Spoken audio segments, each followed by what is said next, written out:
Hi, my name is Demi Strosnider, and I have the pleasure of teaching your wonderful children in one of my classes this year. That's either Math 7 or Accelerated Math 7. I'm so excited for the year ahead and wanted to give you the opportunity to hear my slides for back to school night tonight if you're unable to attend. As always, please feel free to reach out to me with any questions, and I look forward to a great year ahead. As I mentioned, I'm so excited to have your children in my class this year, either Math 7 or Accelerated 7, and I know we're going to have a great year ahead. A little bit about me: this is my 7th year teaching. I taught my first 4 years at Dartmouth Middle School and Hemet Unified. I taught 6th and 7th grade math there, and I spent the remaining of my 3 years at Temecula Middle School, but all 3 years I've been teaching Math 7 and Accelerated 7. I was a TVUSD alumni myself. I was a student in Temecula, graduated from Great Oak High School in 2012. My husband was actually a former Bobcat himself back in the day. Some of my hobbies include spending time with my family, being outdoors, exercising, anything to stay active. I've been married to my husband for 6 years. We actually met at Great Oak as students. We have 2 sons. Tristan's 3 years old. He just recently started preschool. And Isaiah is 22 months old. He'll be 2 in October. And we're also expecting our 3rd boy, who currently I'm 20 weeks pregnant, so halfway through. And then we also have a sweet puppy named Cabo, who's 5 years old. So basically, I'm surrounded by all boys and I'm the queen of the house. So your kids are in good hands. All right. There is a picture of my family, and I guess while we're talking about this, I probably should address this question because I know it's going to be one that comes up. So you're 20 weeks pregnant. If you're doing the math, that probably means you're going to be out for part of the school year. What's going to happen with our kids then? Are they going to be impacted in their math? How is that going to work? So I'll talk about that a little bit. Yes, my due date is in January, which means I'm going to be out a good portion of the second semester. With that being said, I'm a planner, so I already have an amazing sub lined up. She's actually a credentialed math teacher herself, so she could be in the classroom the whole entire time. And she was a student teacher on our campus for Mrs. Robinson and Mr. Carbajal last semester of our school year last year. So she's already fully vetted. She's amazing. If they have siblings maybe that were in 8th grade last year, maybe they had experience with her already. But I plan on bringing her in my classroom at least a few days before to make the transition smooth. And yes, they'll be in great hands. Class materials, I sent this home to you guys during that first week of school. So if you haven't got any of those, please get them as soon as possible. I know my print shop order has been a little bit delayed, but I called them yesterday and they said I should be getting it by Friday, hopefully. So I need to have that 3-prong folder by tomorrow in order to give them the key concepts guide. So those are like my teacher created notes that I create for students on every single standard they'll hit this year. Detailed examples. They're visually appealing, they're organized. I know all the good information is there, and I provide those resources for my students. So since they're going to get a big chunk of like 40 pages, I'm not going to give that out until they have that 3-prong folder and until I know it is going to be safe and returned back to class every single day. Calculator could be simple, just a dollar store calculator. Doesn't need to be anything fancy. General pencils, erasers, their own whiteboard markers. If you can get a whole pack of 4 that they can just keep in their notebook, so hopefully that'll last them for the year, that would be amazing, because usually I've been providing them for students every single year and I go through like hundreds, maybe thousands of whiteboard markers. So that's to try to help me out a little bit. A spiral notebook or a composition book, just any book that is specifically for math where they can house some of their practice or examples that we do, and then a charged iPad daily. My goals this year for your students would be that I'm helping to develop their problem solving, their critical thinking, number sense, overall confidence, and academic outcomes hopefully go along with the others. So every year we've been really happy with our data and the progress that our students are making. So I hope we continue that.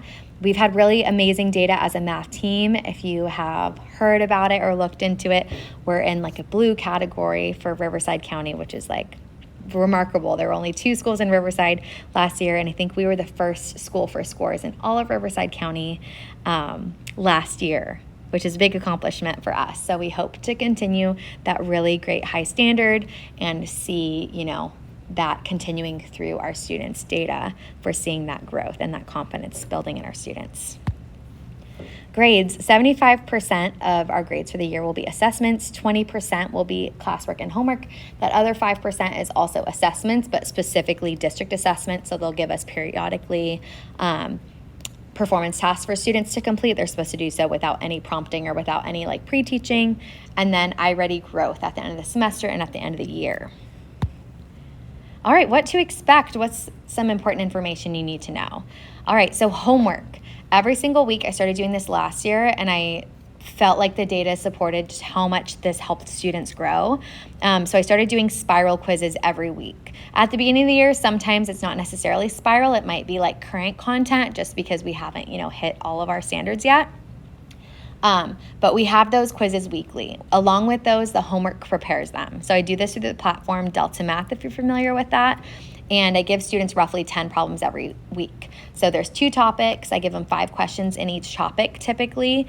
And those topics are exactly what they can expect on their 2-question quiz at the end of the week. So doing their homework is not only points in the grade book, but so essential to getting a good score at the end of the week and what really matters, which is that 75% category of their assessments.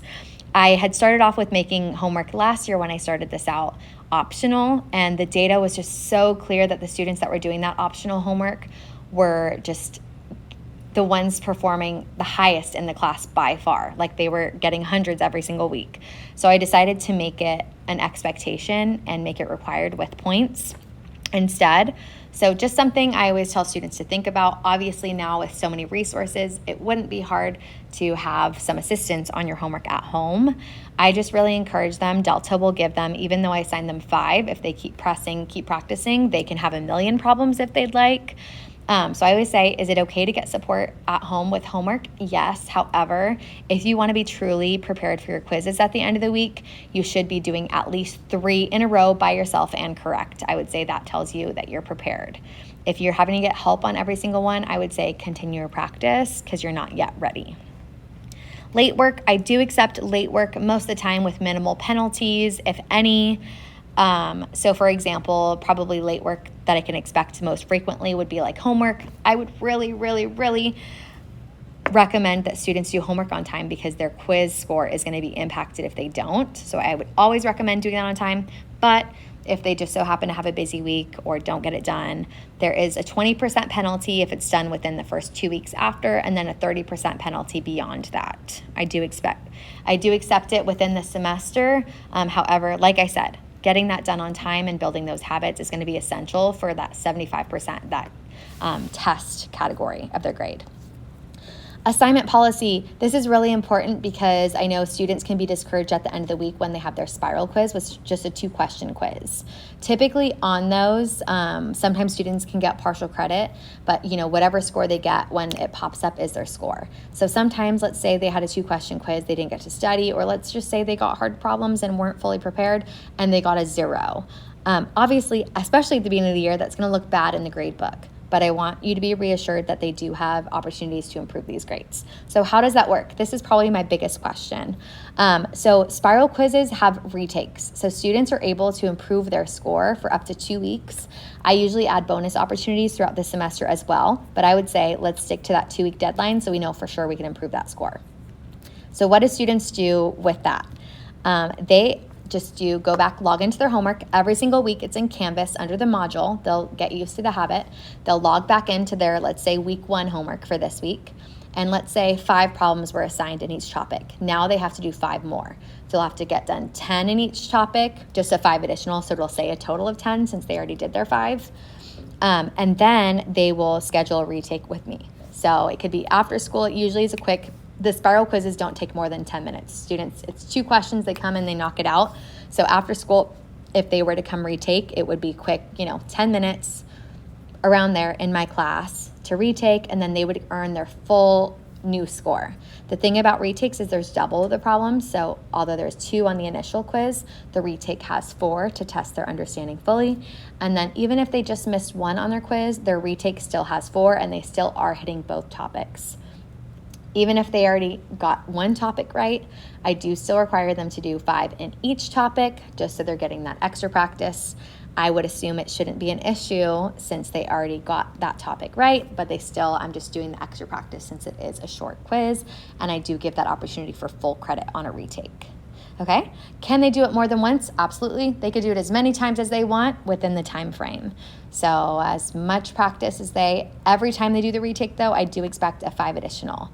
So let's say they retook it 2 times. Now I would see 15 in that category because they did their initial 5, then 5 additional for the retake, and then 5 additional again for the second retake. All right. Any questions, I'd be happy to answer or talk to you if you're still not understanding the process. As we go through the year, I'm confident you'll understand it. And then daily assignments, anything we do in class can always be housed in Canvas. I organize it by week so you can see what we do every single day. You could find that if for some reason you are out of town or sick or whatever it is. It doesn't hurt to communicate with me. So, if you're home sick and everything's uploaded, but you just don't have the capacity to do work, just email me. I will work with you. Just communication is key. All right. And then if you need to contact me, make sure you email dstrosnider3@tvusd.us. Have a lot of family members in the district. So Strosnider, which might be no longer an email in the district, was my mother-in-law who retired last year. Strosnider 1 would be my brother-in-law, Strosnider 2 would be my husband, and 3 would be me. So if you have any, if you want to share how amazing of a teacher I am to my husband, feel free to send it to dstrosnider2@tvusd.us. But if you're trying to get to me, don't forget that 3. All right? That is it. Please feel free to reach out with any questions at any point in the year. I am happy to respond, get to you. If for some reason your email gets lost and I'm not responding, it's already been a few days, feel free to double email me and then I'll definitely make sure to get that. Hopefully that doesn't happen, but with pregnant, 2 kids at home, crazy emails all the time, sometimes it does happen. So just keep reaching out and I will reach out back to you, hopefully the first time. Thank you.